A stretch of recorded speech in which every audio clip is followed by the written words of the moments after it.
சத்ருக்னன் வரலாறு.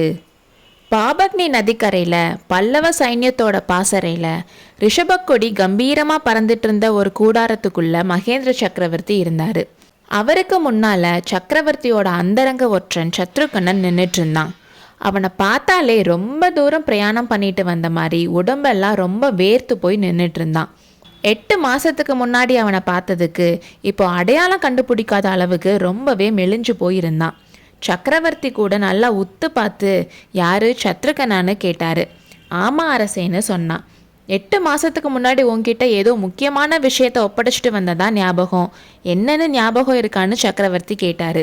நல்லா ஞாபகம் இருக்கு அரசே, எனக்கு அதை தவிர வேற ஞாபகம் எதுவுமே இல்லைன்னு சொன்னான். நான் தான் மறந்துட்டேன், கொஞ்சம் ஞாபகப்படுத்தி பார்க்கலான்னு சக்கரவர்த்தி சொன்னார். பிக்ஷுவை பின்தொடர சொன்னீங்க, ஆயனரை கவனிக்கிறதுக்கும் ஆள் போட சொன்னீங்க, இன்னும் ஒரு கஷ்டமான வேலையும் கொடுத்தீங்க, குமார சக்கரவர்த்தியோட நடவடிக்கைகளை கவனிக்க சொன்னீங்கன்னு சொன்னான். ஆமாம் ஞாபகம் வருது. முக்கியமான செய்தினா நம்பிக்கையான ஆள் மூலமாக செய்தி அனுப்ப சொன்னீங்க, ரொம்ப முக்கியமான செய்தினா என்னையே நேரில் வர சொன்னீங்கன்னு சொன்னான். அப்படின்னா ரொம்ப முக்கியமான செய்தி இப்போ கொண்டு வந்திருக்க போல? ஆமாம் பிரபு, வேற யார்கிட்டையும் அனுப்ப முடியாத செய்தி, அதனால தான் நானே வந்தேன்னு சத்ருகனன் சொன்னான். ஒவ்வொன்றா சொல் பார்க்கலான்னு மகேந்திர சக்கரவர்த்தி சொன்னதும் ஃபர்ஸ்ட் அவன் நாகநந்தியை பின்தொடர்ந்ததை சொல்ல ஆரம்பித்தான். நாகநந்தி பரஞ்சோதிக்கிட்ட ஓலை கொடுத்து அனுப்பிட்டு அவர் தெற்கே கிளம்பி போனார். சத்ருகனும் அவரை பின்தொடர்ந்து போனான். கெடில நதிக்கரையில் இருந்த காட்டில் குன்றுகளுக்கு நடுவில் கட்டியிருந்த ஒரு புத்த விகாரத்தில் கொஞ்ச நாள் தங்கினார். அங்கே இருந்த சில புத்த பிக்ஷுக்களுக்கு ஏதோ செய்தி சொல்லி நாலாபுரமும் அனுப்புனார். அதில் ஒருத்தன் உறையூருக்கும் இன்னொருத்தன் கங்க ராஜ்யத்தோட தலைநகர் தலைக்காட்டுக்கும் போனதா தெரிஞ்சுது.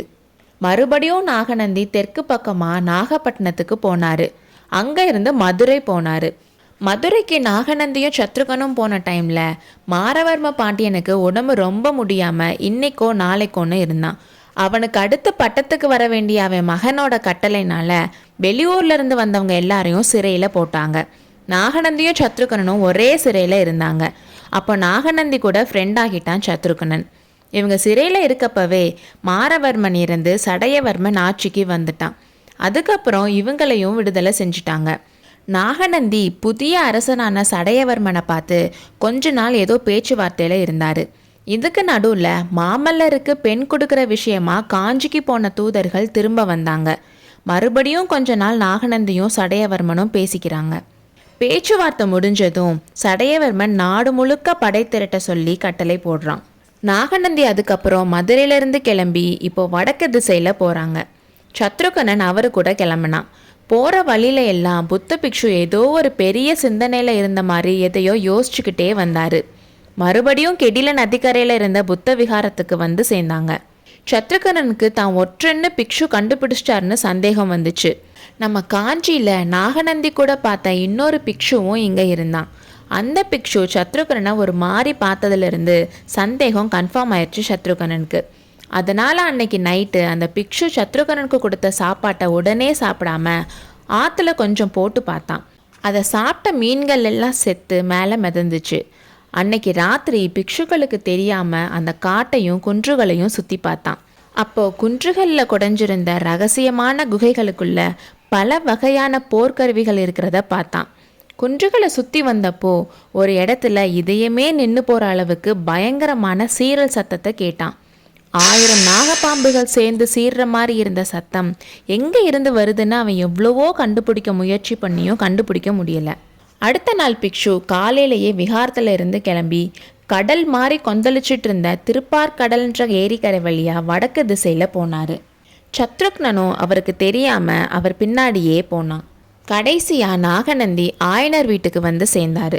சத்ருகனன் இல்லாதப்போ ஆயனரை கவனிக்கிறதுக்காக குண்டோதரன்ற ஒருத்தனை ஆயனர் வீட்டில் சீடனாக விட்டுட்டு போயிருந்தான். அவன்கிட்ட இருந்து புதுசாக எந்த ஒரு தகவலும் இல்லை. கண்ணபிரானும் கமலியும் மட்டும் அப்பப்போ வந்துட்டு போனதா சொன்னான். காஞ்சியில் நரசிம்மவர்மரோட நடவடிக்கைகளை கவனிக்க கண்ணபிரானோட அப்பா கிட்ட சத்ருகனன் வேலையை கொடுத்துட்டு வந்திருந்தான்.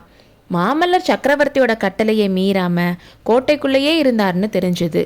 காஞ்சி கோட்டையை முற்றுகைக்கு ரெடி பண்ணுறதுலையே அவர் டைம் ஸ்பெண்ட் பண்ணார்னு தெரிஞ்சுது. இதையெல்லாம் சத்ருகனன் சொல்லி முடிச்சதும் சக்கரவர்த்தி, சத்ருகனா, என்னோட கட்டளையை நல்லா செஞ்சு முடிச்சிருக்க. இவ்வளோதானா? உன் முகத்தை பார்த்தா இன்னும் ஏதோ முக்கியமான விஷயம் இருக்க மாதிரி தெரியுதேன்னு சொன்னார். ஆமாம் பிரபு, சில ஓலைகள் கிடைச்சிருக்கு. அதை உங்களை தவிர வேறு யாரும் பார்க்கக்கூடாதுன்னு நேரில் கொண்டு வந்தேன்னு சொன்னான். ஓலையா? என்ன ஓலைன்னு கேட்டுட்டே கையை நீட்டினாரு. பிரபு, ஒருவேளை நான் தப்பு பண்ணியிருந்தா என்னை மன்னிக்கணும்னு சொன்னான். முட்டாளே, துர்விநீதனுக்கு புலிகேசி அனுப்பின ஓலையை தடுத்து நிறுத்திட்டியான்னு கோபமாக கேட்டார். இல்லை அரசே, நான் சொல்கிற ஓலை யுத்தத்தை பற்றினதே கிடையாது. நான் கொண்டு வந்திருக்கிறது காதல் ஓலைன்னு சொல்லி அவன் கொண்டு வந்திருந்த ஓலைகளை எடுத்து மகேந்திர சக்கரவர்த்தி கிட்ட கொடுத்தான். கொஞ்ச நேரம் கையிலேயே ஓலைகளை வச்சுட்டு ஏதோ யோசிச்சுட்டே இருந்தார் சக்கரவர்த்தி. அப்புறம், சத்ருகனா, ராஜ்யம் ஆள்றது மாதிரி கொடுமையான காரியம் வேற எதுவுமே இல்லை. நாட்டோட நல்லதுக்காக இந்த மாதிரி ஒரு இழிவான காரியத்தை செய்ய வேண்டியதாக இருக்குது. மாமல்லனோட குழந்தை மனசை கீறி பார்க்குற பயங்கரமான பாவத்தை செய்ய போகிறேன் என்றார். அடுத்த அத்தியாயத்தில் சந்திப்போம்.